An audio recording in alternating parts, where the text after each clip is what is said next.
Paige has finally announced the future of her career, so we'll see what she had to say. We'll also see the bad news for Cody Rhodes, why Seth Rollins changed his name, and much more. Let's start things off with Paige. WWE had first signed Paige when she was still a teenager because the writing was already on the wall. She was going to be a huge star, and they all knew that. Paige went on to make history right from the start by becoming the first ever NXT Women's Champion and one of the overall youngest champions in WWE history. The pacing didn't slow down at all for Paige. She debuted on the main roster on Raw right after WrestleMania 30 in 2014. AJ Lee had just retained her title less than 24 hours before that edition of Raw and was bragging about how no one can stop her and her historically long title reign. That's when the 21-year-old Paige came out for a surprise debut and ended up defeating AJ Lee for the Divas title.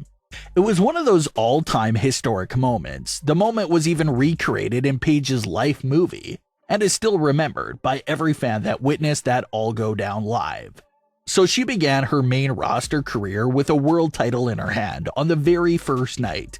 Not that many men or women can say the same.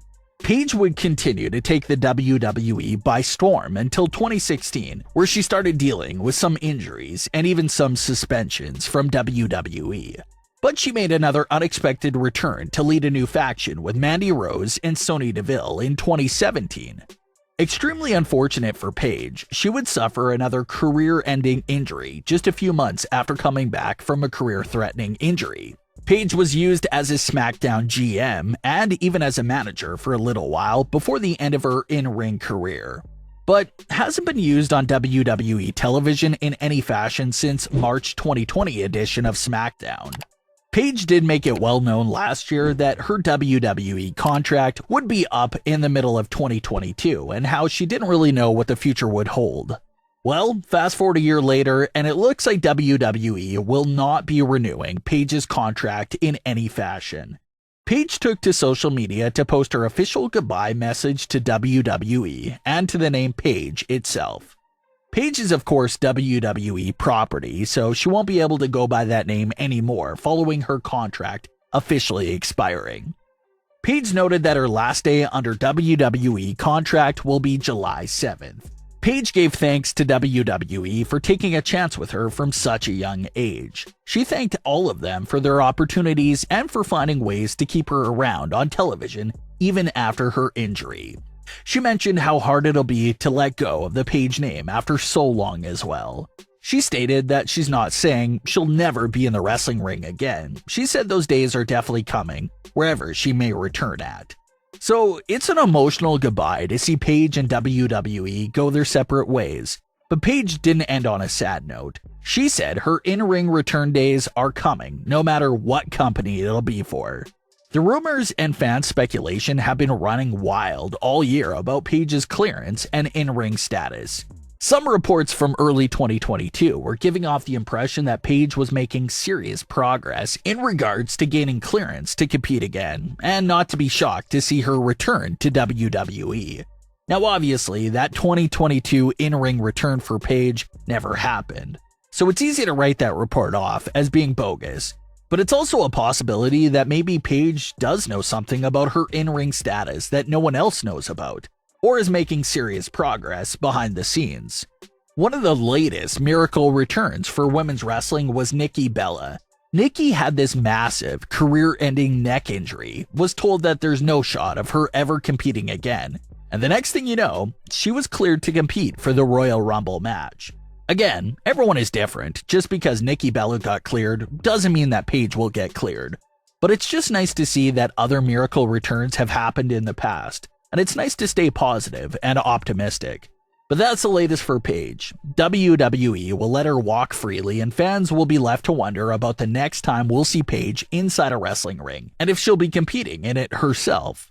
So be on the lookout for Paige, who will officially hit the free agency market after July 7th.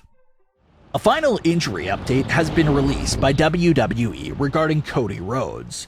There was some rumors after Hell in a Cell that Cody would miss 5 to 6 months of action with his injury. Cody came out to address the fans on Raw, but didn't really give a timetable for his injury, so everything was left up in the air. But WWE did finally provide that official injury update during SmackDown.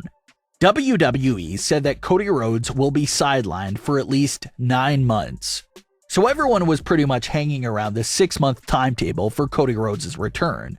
But WWE said that that final number is 9 months, which is devastating because everyone was already assuming that Cody would return at next year's Royal Rumble event. But if the 9-month time frame WWE is giving is true, that means Cody isn't coming back into late March, deep into the WrestleMania season. So it's a realistic possibility that Cody Rhodes misses WrestleMania 39 as well. It wasn't the update everyone wanted to hear for Cody Rhodes, but maybe there's a chance for Cody to return early. The average recovery time for an injury like this could be anywhere from 5 months to a year, so each case is different, depending on how the individual is recovering.